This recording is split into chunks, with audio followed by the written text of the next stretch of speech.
We're going to start off with a song of a good friend of ours from Tipperary called Shane McGowan.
Or thereabouts. Janice will do me.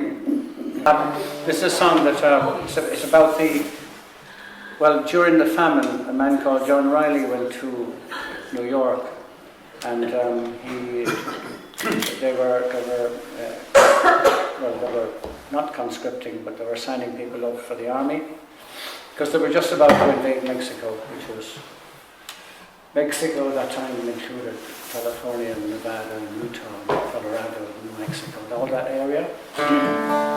My name is John Riley. I'll have you here only a while. I left my dear home in Ireland. 'Twas death, starvation, or exile. And when I got to America, it was my duty to go. Enter the army and slog across Texas to join in the war against Mexico.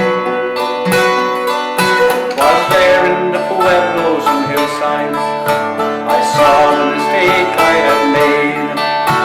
As part of a conquering army, with the morals of a bayonet blade, amongst all those poor dying Catholics, screaming children, burning stench of it all, myself and 200 Irishmen decided to answer the call. From Dublin City to San Diego, we witnessed freedom denied, and we fought the St. Patrick's Battalion, and we fought on the Mexican side. We marched beneath the great flag of St. Patrick, emblazoned within the rock. Ride with the harp and the shamrock, the Libertad para Republica. 50 years after Woodtown, 5,000 miles away, the ex-Gauls and Eden was braver, and they can talk they may. From Dublin City to San Diego, we witnessed freedom denied, and we fought the St. Patrick's Battalion, and we fought on the Mexican side. We fought them in Matamoros, while the volunteers were leading the nuns. In Monterey and Sarigordo, we fought on as Ireland's son. We were the red-headed fighters for freedom, mixed in brown-skinned women and men. Side by side we fought against tyranny, and let's say we do it again. From Dublin City to San Diego, we witnessed freedom denied, and we fought the St. Patrick's Battalion, and we fought on the Mexican side. We fought them in 5 major battles. Sugar Moscow was the last.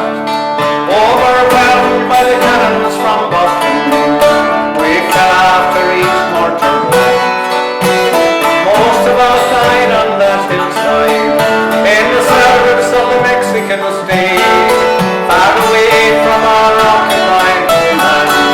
We were heroes and victims of fate. From Dublin City to San Diego, we witnessed freedom denied, and we fought the St. Patrick's Battalion, and we fought on the Mexican side. We fought the St. Patrick's Battalion, and we fought on the Mexican side.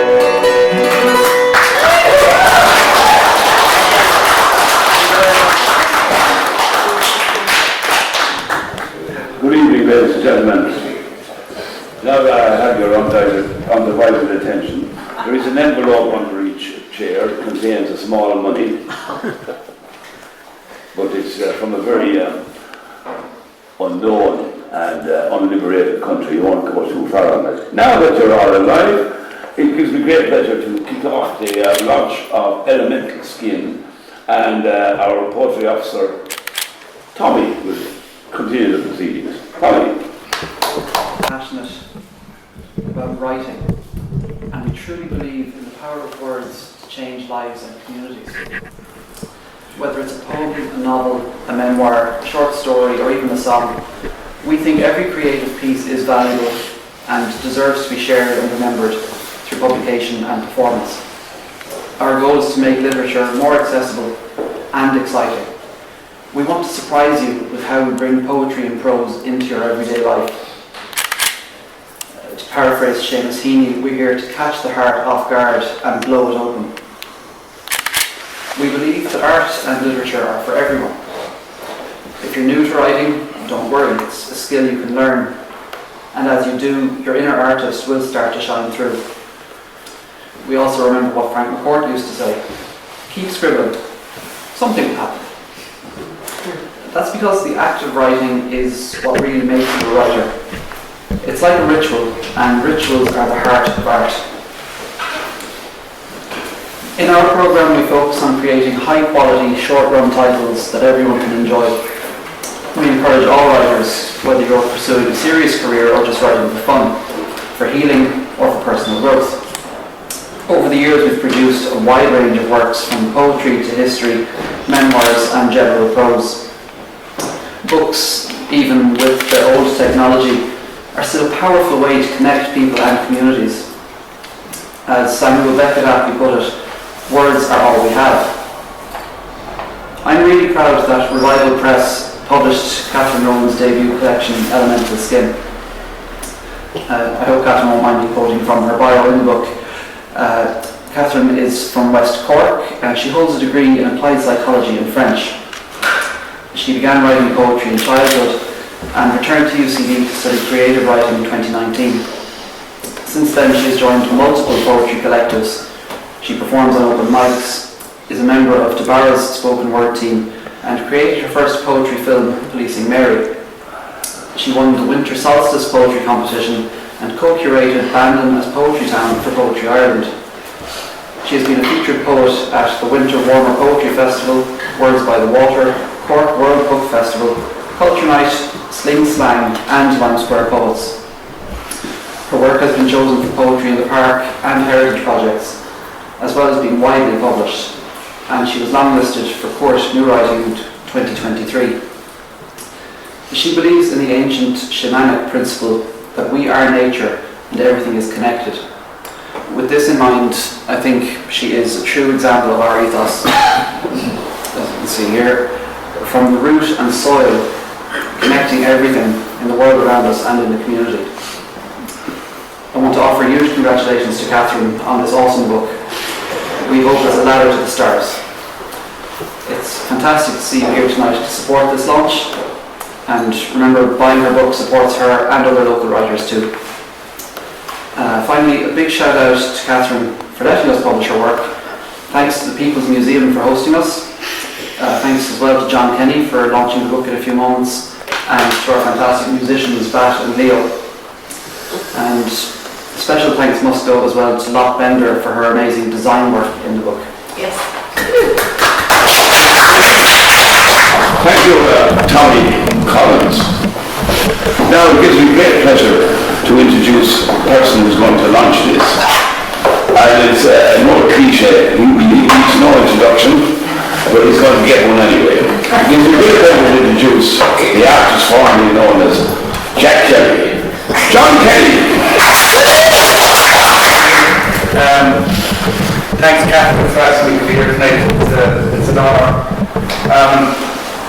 I wandered down to West Cork this year for a weekend because I started scribbling a bit of poetry myself, something I'd never done, but I didn't intend to start scribbling poetry. Poetry started coming out of me. I wanted to write other stuff, but I suddenly realised that something happened. I don't know, it was poetry I was writing. I didn't have it. So I said I better gallivant off and see what's out there, because I hadn't a clue what was out there, being totally ignorant of poetry and who was doing poetry. And not that I didn't have books of poetry, but the people that I had books of poetry by, some of them, like most great poets, they're all dead now. And if not dead, they're definitely weren't living around where I live. So Kinsale was the first stop anyway. And when I got down to Kinsale, I was just interested to find out who was writing and what they were writing about, and to see kind of how fitted in this whole thing, you know? Because, it's a weird thing that I still feel that you want to get a measure of yourself, you know, that's walking in a vacuum is a difficult thing, and writing in a vacuum.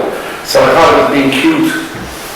So I managed to go down to Kinsale and then, unknowns to myself, wangle my way into a poetry session that I didn't realise that you had to submit poetry for. You should have been writing for years. And I brazenly just walked up to the door and said, "I'm here, can I come in?" With it all my stupidity, they said, "Aegis, we can't turn him away."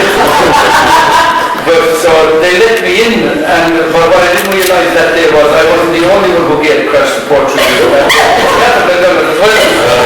that's how we got to meet one another, the two of us managed to gate crash the one poetry session, and that's where we met. And we chatted, and then Catherine, I read a poem that day about one of my poems anyway, but you contacted me afterwards to go to another poetry session workshop, and it was interesting for me being at a workshop because I'd never done workshops, and it was interesting to see what people were creating and trying to create, and kind of know that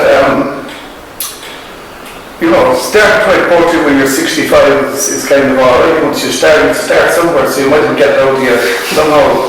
And Catherine was very good to keep me up to date as regards where I might be able to catch up in a workshop and sit in with people and not open my mouth if I didn't want to, which is a lovely thing. You're not forced to do anything. You just bring it to the table, and if you want to, you can do it. If you don't, just listen, just sit there and take it all in. So that's my story in myself and Catherine, and how we got to meet, and the joy of meeting, I suppose, and most important of all them was the joy of meeting and having the crack and the chat, and that's the poetry, that's the unwritten poetry, I suppose. But after reading Catherine's book and the poems that are in this, I suddenly realised that she's an awful honest poet, because it's not pretending to be anything. It's probably one of the most, it's so precise, and it's not just about poetry, it just opens doors to everything. It's incredible. It's like a little journey, it's like a mini performance, it's like a mini theatre piece, because not only are you listening, but you're seeing, but you're smelling, you're really touching, and how anyone in so few lines can manage to just bring all that out. And Catherine, I must say, you managed to do it in an awful lot of your work, is that sense of all your senses being opened up, not just to the world, but your sense of smell, your sense of taste, your sense of being there. The senses are alive, and it's a great gift. And it's an amazing piece of work. And it's amazing that I'm glad that here in Limerick, the vision to publish it, because being published is an awful hard job in the world. Whether you want to publish your music, or publish a play, or publish a poem, or publish anything, someone that will take the time and the money and the effort to invest in you is fantastic. And by God, lads, he made a brilliant decision with this, because I think, for me, it's a masterpiece. It's a piece of beauty, and your humanity flows in the Catherine through everything, because the subject matter is so ranged. It's not about yourself. It's as much about other people we pass by, ordinary things, everyday, small, beautiful things. So, sometimes we often think of the poet being, or the writer being selfish, being self-absorbed with themselves maybe, or they view of the world. This is a completely different thing. It's a hugely giving piece of work. So, anyway, I'm delighted to know you, and looking forward to gate question, not just poetry and parties, Christians, without further ado, to all that here, to settle matters, the Catholic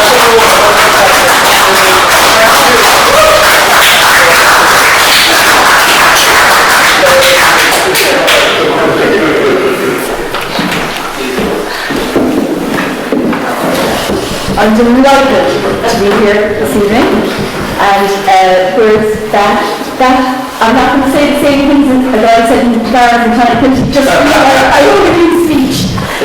So I'm thrilled to be here today presenting my debut collection. It is a dream come true. A huge thank you to Dominic, Tommy, Lotte, Tom, John, Agent Batt, and all at Revival Press. Thank you all for being here. I'm going to tell you about my journey to this point before I read some poetry. I've been writing poetry since I was 9 years of age. And I was at a workshop with Paul Muldoon, and he said, "Can you remember the first poem you ever wrote?" And I said, "I can." And he said, "Would you like to share it with the group?" I said, "I will." So my very first poem was born out of frustration in relation to my mother, and it is, "My jeans are dirty, I have no others. I wear some clean ones if they've been washed by my mother." No, that's not in the book, by the way. So I've been writing since I was 9 years old, and I won't tell you how old I am now, but you can add more than 40 years to that, and to say when God loves a trier, he must adore me. Now, it's easy to give up as a writer with life bills, mortgage and children do definitely take over, but I never stopped writing completely. And it led to scraps of paper being all over the house, and Pat, my husband, would say, "Are you ever going to do anything with those spider writings?" My handwriting isn't the best, you can guess. I was quite the ceramic hat that I've hanging in the kitchen that says, "A tidy house is a sign of a wasted life." But eventually the children did reach a certain age, and I took one of the bravest steps of my life in October 2018 when I joined a new writers group in Bandon, where I had to read my work aloud for the first time, something I found terrifying. Joining a writers group, especially when the facilitator is Lena, a lecturer in nursing, means that discipline is the order of the day, and we wrote to a different theme every fortnight for 2 years. I went sliding home and took a 10-week writing course themed The Unreliable Narrator with Matthew Geaton in association with Creative Bandon in July 2019. Then I was ready for another brave step and read at the open mic in O'Vale before returning to UCC to study creative writing with the wonderful Paul Casey. We were in class in March 2020 when Danny, who was sitting next to me, said, "It's my daughter, who's a nurse in CAH, and we were going into lockdown." We were told then that we would return in 3 weeks' time, but that was 3 years later, as it turns out. Coincidentally, Matthew Geaton had been appointed writer-in-residence in March 2020 with Cork County Council and decided to set up a poetry collective on Zoom when I was awarded a place. From all over Cork, we formed very firm friendships that would not have existed otherwise. Not very techy and petrified at first, I was soon poetry Zooming 6 or 7 nights on Zoom to poets all over the world. One of the groups was Martin Vernon's group, where I met the lovely Rena, who kindly sent me a catalogue of an exhibition that her niece was curating, and this is where I found the perfect cover for Elemental Skin by the supremely talented painter and tattoo artist Stephanie Armstein. Now, that's our get cracking. I would like to give a big shout out though to the multiple poetry collectors that I'm in. So a big shout out to Devara Spoken Word, O'Vale, Cultivating Voices, the Poetry Collective, Lion Square Poets, Blue Mondays, Fourth Fridays, Limerick Writers, Singing Tribe, One World, Lit Lounge, Sing Slang, White Face, and Long Island Sounds, New York.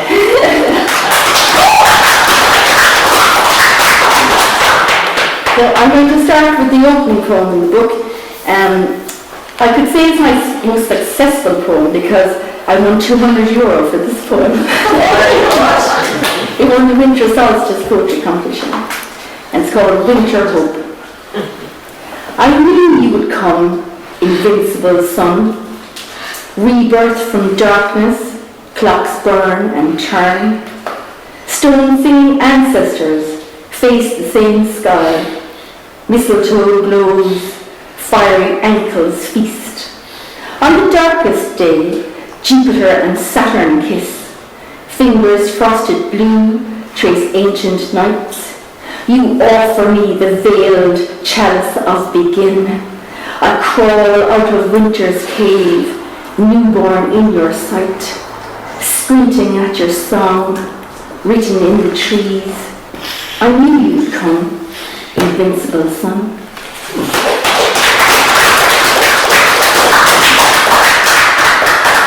There's a fantastic interview with the poet and the publisher on YouTube, conducted by Rosie Jacobs, and she was asking me about the writing process. And I'm saying some poems take up to 3 years, maybe 5 years to write, and some poems you're just a conduit, the poem comes to you. So this poem came to me, I was just a conduit, and I think I would have dedicated to all the men who left Ireland to go to England to make their fortune, and they didn't, and they couldn't come home because they were too ashamed and too poor to do so. So this poem is called Hymn. In the iron lung of the working man's club, he swallows whiskey neat, recites the fourth sorrowful mystery of warm rosary, and strokes his palate with a tongue craving well water. A taste of flaked paint, ore and ditch, this magic's a new thirst for success beyond the constant sound in his pockets of loose change, black tissues, and a picture of his mother washing her hair in a rusty barrel of harvested rain. He stands his thin collar up and makes a fetch of staggering back to the numberless flat. Without removing a thread, he yellows the bed. Gooseberries burst in his mouth, eggs bubble begging for salt. He falls asleep for 2 years before they find him, skinless and nameless, him.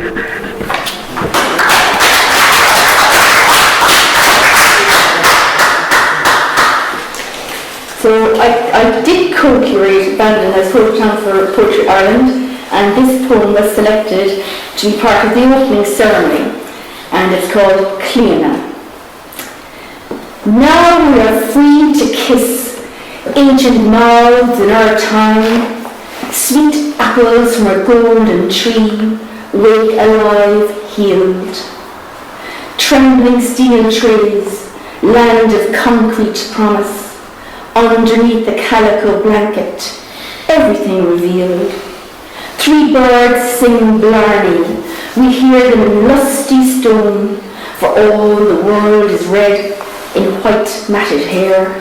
You rise from the waves, kiss those sullen cheeks, wet feast and wet Cork, fairy of the hills, never too weak to speak. We hear you on the tides, whispering through the trees. Cliona, queen of the banshees!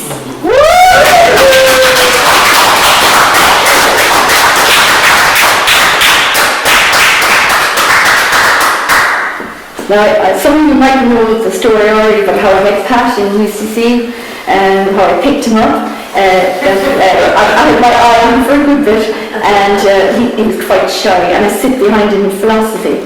And I said to Rosen, my best friend, I said, you know, I like that guy, I like his questioning, I like his voice, I like the way he looks. I said, but he's like not making any effort to like mingle with me, especially.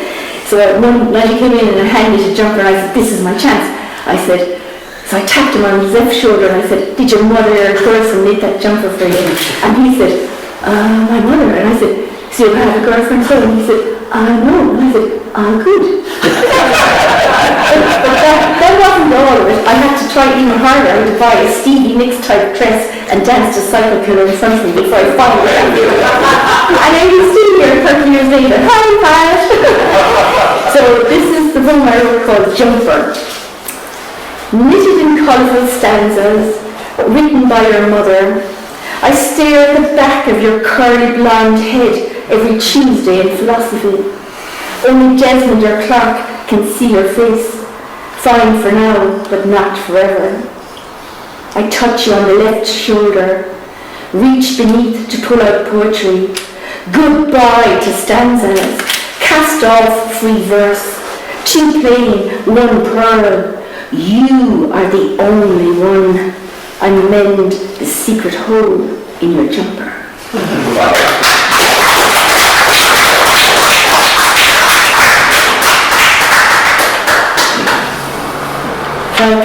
has a lot to put up with, and his nickname is Poor Pat because he's married to me. And if I had a euro for trying to hear Poor Pat, I'd be really rich now, damn it.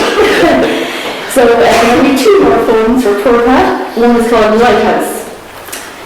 You know I love to run naked into the purple, squally, inky sea.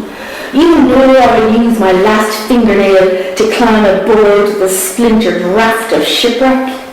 You know music is never loud enough, wind never wild enough, gorse never rough enough, waves never high enough. But when heathen ebbs, seagulls witness salty sting, you are still there.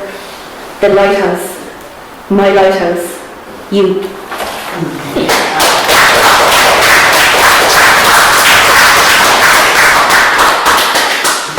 And this is no one's Pat, and then we're going to leave Pat to one side completely.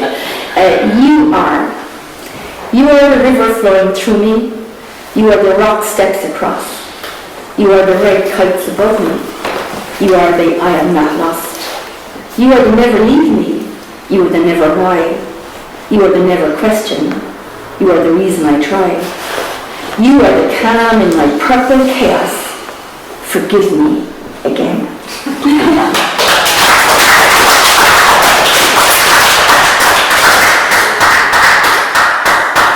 So this poem was put to music by the wonderfully talented Paul McMahon. Feast.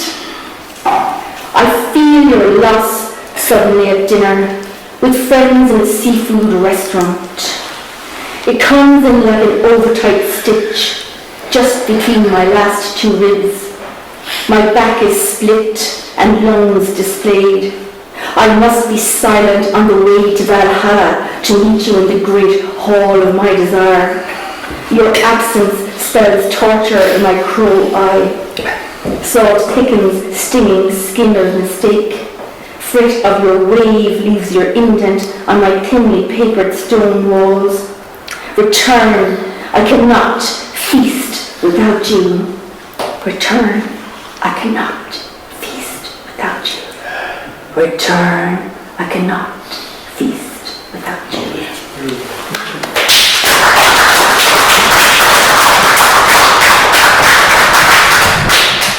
So the next poem was picked for the Poetry in the Park project. I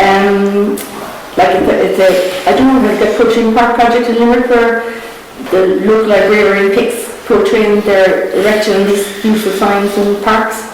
And it was picked by Patricia Looney in Cork City Council for Poetry in the Park. It's called, very short, it's called Here. Whisper to me and I will whisper to you. Feel my lips on the breeze across your cheek. Hear my words as a song amongst trees. Look up, you will see me. I am here.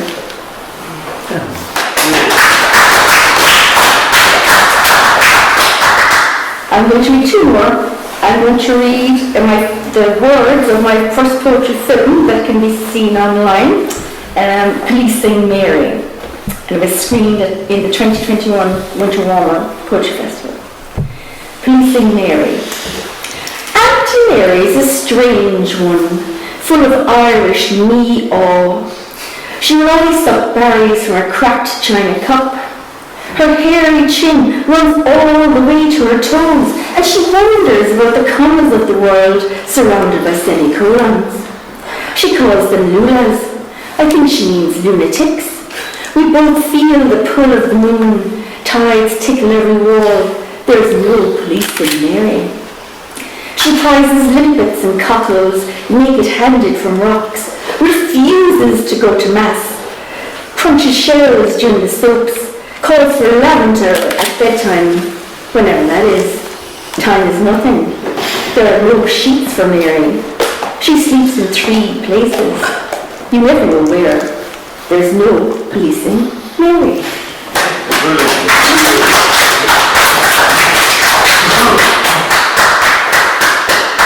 And I'm going to finish with Bridget, that was put to fantastic music by Mags Creed and O'Shea. And that might be up in mine as well. Bridget. Cut flame of sunbeams and snow, cosmic power of renewal. Oak sap rises to kiss your fingers. Spring tides bathe your feet. Your sketched moon, fractured sun, first flower of spring and it drew its fist. Born between two thresholds, you hold the hand of all labourers. Our Mary of the gale, we tie magic ribbons and rags to your holy wish trees, sing songs over ancient rivers. Protector of poets, smiths, healers, we kneel before your mantle of stars.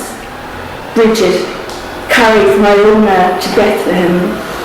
You inhale the dark, exhale the light. Thank you so much.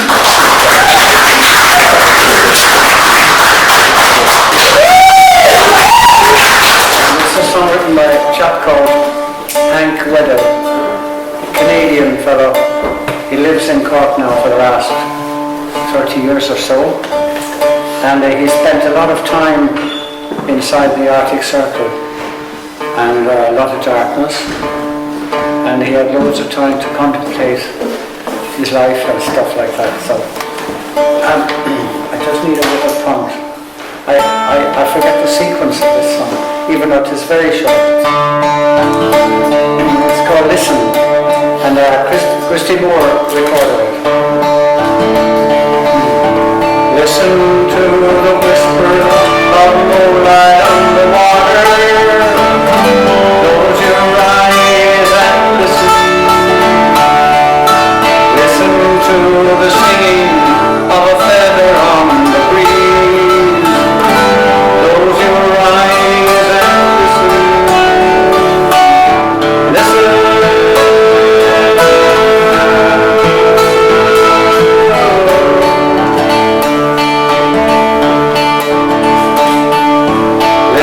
To the harmony of heartbeats in unison. Close your eyes and listen. Listen to the rhythm of souls dancing round the stars. Close your eyes and listen.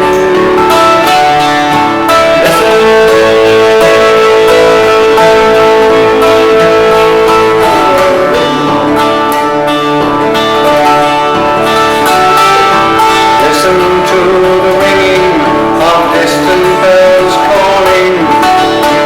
Listen to the flutter of an angel's wings on high. Listen to the rapping and the clapping and the humming. Listen to the snow fall gently on my town. Close your eyes and listen. Close your eyes and listen.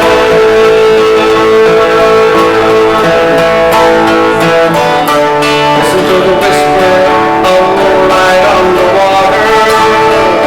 Listen to the singing of a feather on the breeze. Listen to the prayers of children to their blessed mother. Listen to the pleading of the faithful to their father. Close your eyes and listen. Close your eyes and listen. Close your eyes and listen.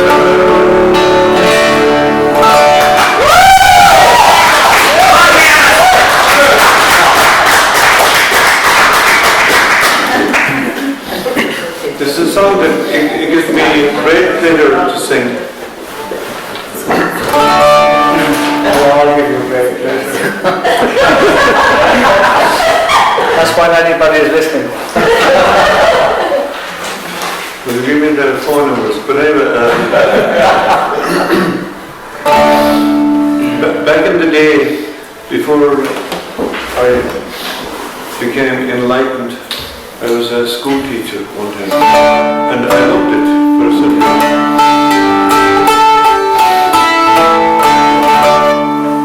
But it's a young person's job, you know.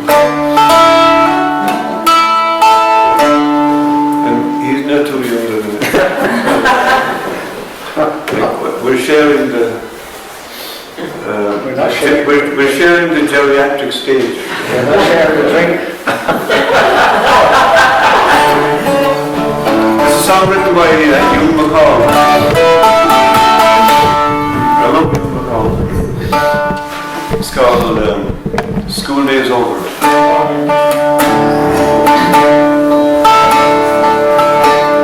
School days over.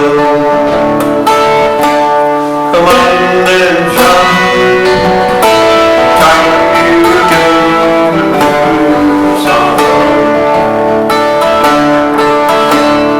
Always start with the most controllers. You start at mine today. Time to learn and show and learn.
You're getting overtime at this point.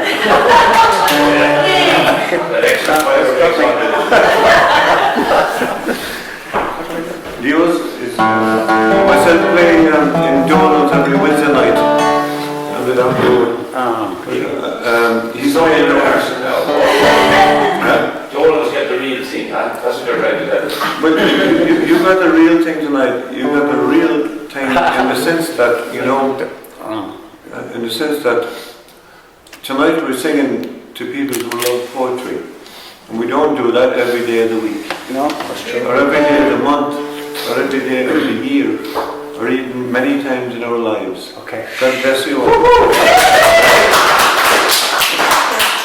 This song was written by a man called Phil Cultoff. He wrote a song called Song for Ireland, but this is a different kind of a love song. You